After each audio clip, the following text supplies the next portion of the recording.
So I was asked in the comment section of YouTube about whether or not I was going to do a video about my goals for 2017. And I answered yes, great idea. I was considering it, but I wasn't sure if people would be interested. And yeah, I decided since he asked, I'm going to do it. Well, guess what? That was like a week ago, and I still haven't done the video yet. So here it comes. And since goal setting and having a process to achieve your goals is so important, I've actually decided to do 3 videos, okay? The first video, I'm going to talk about the different areas of your life in which you could create a goal, like what kinds of goals you can actually create. Then in the next video, I'm going to talk about the 2 different ways in which you can work towards achieving your goals. And one of them is something I really haven't heard any other people talking about. And then in the third video, I'm going to go ahead and talk about my personal goals for 2017. Give you an idea of how to put this theory actually into practice. Now, when you come up with your goals, there are 3 areas of your life. Every goal is going to fit into one of these 3 areas, okay? The first area is your physical being, okay? And it starts off very basic with, are you sick or are you well? Do you have injuries or physical conditions that are preventing you from living your life 100% to its fullest? And if you can do something about it, those are obviously some of the first goals you have to go ahead and take care of. It goes on beyond that to your body composition. You know, do you have enough muscle in the right areas of your body and not too much fat, but also not so little fat on your body that it's unhealthy or that it's not sustainable? Do you feel basically good with your body composition? Okay. It goes on to your athletic performance. Okay. Whether it's your job, your lifestyle, your family. I mean, your physical performance for some people might be, I want to be in good enough shape to chase the grandkids and not drop dead of a heart attack. You know, your physical, maybe you're a professional fighter, maybe you're a professional athlete. Obviously, if you're a professional or even an amateur athlete, you need to think about what you need athletically in terms of performance to be able to do for your particular sport and how to best, maximize those areas that are important for you. Okay. And it also goes on beyond this, okay? The way I see it, your physical being also includes your grooming, okay? Your hair, your facial hair. I mean, do you have a unibrow or not? Okay, do you have hair all over your chest and your back and your abs? Do you have a tan? I mean, I've said this before, just shaving your chest, your back, your abs, and getting a tan will do more to showcase the muscles and the leanness you have right now than anything else, and you can do it literally within an hour. Literally overnight you can change your entire appearance, okay, and then continue to improve it by working on your muscle and your body fat percentage. It also goes on to just the way you present yourself. Do you hunch over? Do you stand up? Do you make eye contact to people? Do you smile? Do you look confident? Do you look like the kind of person who knows what the hell he's doing? What kind of first impression do you give off? Although it doesn't necessarily have to do with the way your body is composed, it has a lot to do with the way you present your body, okay? And another thing, it's almost getting into the next area I'm going to talk about, but the way you dress, the way you groom yourself. I mean, do you wear cologne that presents like the impression that you want to make upon people, okay? The clothes you wear, are they baggy? Are they tight? Or are they tight in the places where they're supposed to be tight? Do they hang down loosely in the places where they're supposed to be loose? Are they clean? Do you present your body in the proper light? So when a person sees you, they automatically know what you're about. Whatever it is, whatever kind of a person you are, a person should look at you and know immediately, yes, they shouldn't think that guy's a sloppy asshole, a lazy son of a bitch, and then be like, wait a minute, no, actually I get to know him now, he is actually kind of okay, and he does do his job right. People should look at you and just think, boom, they know immediately what you're about without saying anything. So that's one area. The next area of your life that you could come up with goals is your relationships. Now, the most important relationship is the relationship to yourself. Because if you're not happy with yourself, if you don't have a good relationship to yourself, you're not going to be happy with anybody else. And you're not going to have a good relationship with anybody else. Okay? So, you can't expect your wife to like you, get along with you, if you don't like yourself and you don't get along with yourself. So at the very center of relationship goals is your relationship to yourself. And then everything goes out in concentric circles outside of that. Okay?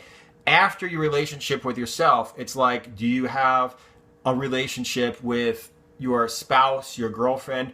If you want to be single, do you have is it easy for you to meet women, to date, to go on dates with, to talk to? Or are you completely alone and lonely? Because not everybody has to get married or have a girlfriend, okay? Your family. Do you get along with your family? Is that an area you would like to improve and set a goal to improve?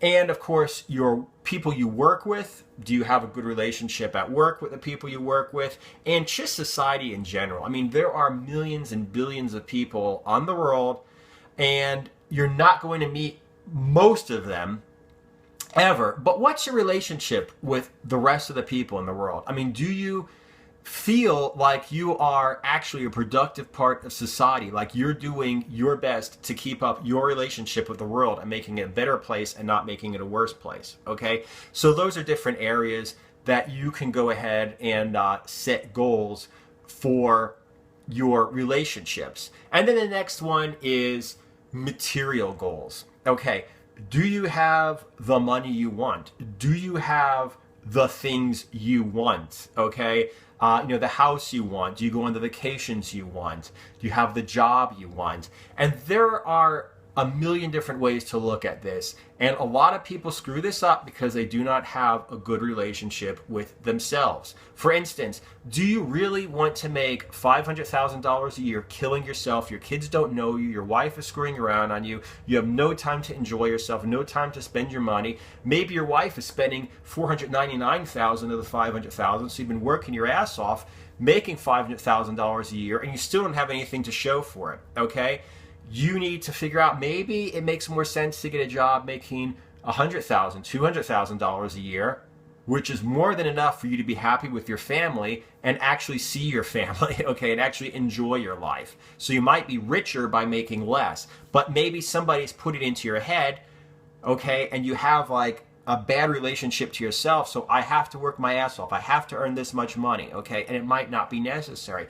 On the other hand, maybe you're coming from a situation where, once again, your family or whatever are telling you that, you need a good solid job, you just need to be happy, don't go out into business, and that's keeping you from making your own business. That's keeping you from making a fortune, making a lot of money, having really everything you want, okay? So, but people are saying, oh yeah, well, maybe they tried to do something and be self-employed and they screwed it up and lost their asses. And because of that, they either A, are afraid their kid's going to fail and lose everything, or B, they're afraid their kid or their friend or whatever is going to succeed and make them look like idiots because you're doing something they couldn't do. So like I said, going back to relationships, your relationship to yourself is most important. Material goods. Another thing is, are you ghetto fabulous? Do you drive a BMW or a Mercedes or an Audi, but you don't have, you live in a studio apartment, you can barely put gas in the car, but you got a nice car, right?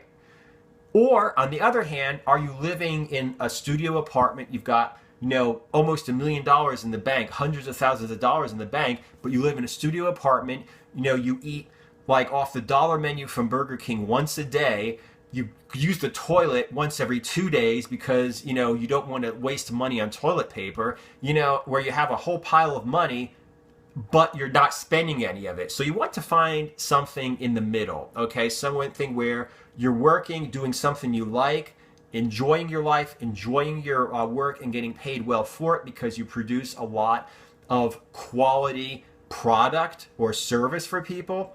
But at the same time, you don't want to work yourself just for the sake of working and not actually enjoying life in the meantime, okay?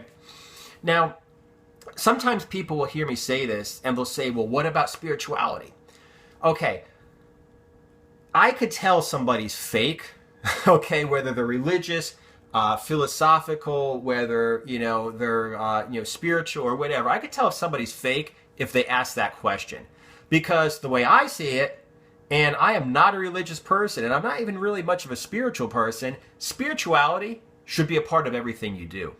Okay, it shouldn't be like I do snuff films for a living, and then break, cut. Now every Sunday I go to church and I pray, and that's where spirituality comes in. Okay, it shouldn't be like that. It shouldn't be like I love animals, and I like torture animals in like a pharmaceutical laboratory for a living. Okay, like you should have your spirituality should be a part of everything that you do. Okay, and like I said, spirituality could be a religion. It could be like I am a believer in this certain particular religion. Fine. It could be no religion, but you believe, like agnostic. It's like, well, I'm not religious in a particular way, but I believe there's a God out there. Okay. It could be something like, I'm not a very spiritual, very religious person, but recently I've been getting into this whole like new thinking. Okay, 200 years ago they called it new thinking when like The Science of Getting Rich was written. The Strangest Secret, Think and Grow Rich. That's like, for me, that's like my spirituality. That's how I place myself in the universe. That's how I think that people interact with each other. Maybe you're like that, maybe you're not. Maybe you have absolutely no religious or spiritual or beliefs whatsoever, but you're a stoic, or you have, some philosophy, okay? There's some sort of philosophy that allows you to keep yourself together, because you got to believe in something. Even if you don't believe in God or a God or any God or, the universe, even if all you believe in is, whatever, like I said, a certain kind of philosophy, you have to have something that holds things together, but it should be a part of everything you do, okay? It should never be like, I need to turn off my head and give up my religious or spiritual beliefs to go ahead and do whatever. Like everything that you do should have to do with spirituality. So like I said, I do not have, spirituality or religion or whatever listed as one of these three areas in which you can go ahead and make goals in, because it should be a part of everything you do. Okay, it's kind of like people say bodybuilding is a religion for some people, because that's where you go, and that's where you go ahead and you express yourself. That's where you lose yourself, where you're getting a good workout, when you're eating and you could just feel the nutrients flowing through your body, like you could just feel that it's growing your body, like the way your creator or the universe intended, to make the most. God gave you this body, the universe gave you this body. Eating properly is going to get what this entity or whatever wanted when it gave you the opportunity to have a body. The same thing when you go to the gym and you just become one with the iron. I mean, martial arts, when you go ahead and you do martial arts, it's like, it's not a matter of like, I'm going to learn to knock somebody's head off of his neck. It's a matter of like the perfection of the movement. Just like you move in the beginning really big to get the mechanics down, and then later on you learn to make a tiny movement, but to get the same thing done, to get the same body mechanics, but without winding up and without overextending. So like I said, that's where you get like a religious experience from what you do at work, from what you do, with your family, from what you do for your physical goals. And in the next video, I'm going to go ahead and talk about how to actually select a goal and how to have your goals support each other to make it easier to accomplish more than one goals, how many goals you should go after at a time. And I'm also going to talk about 2 different ways to make sure that you achieve your goals in 2017.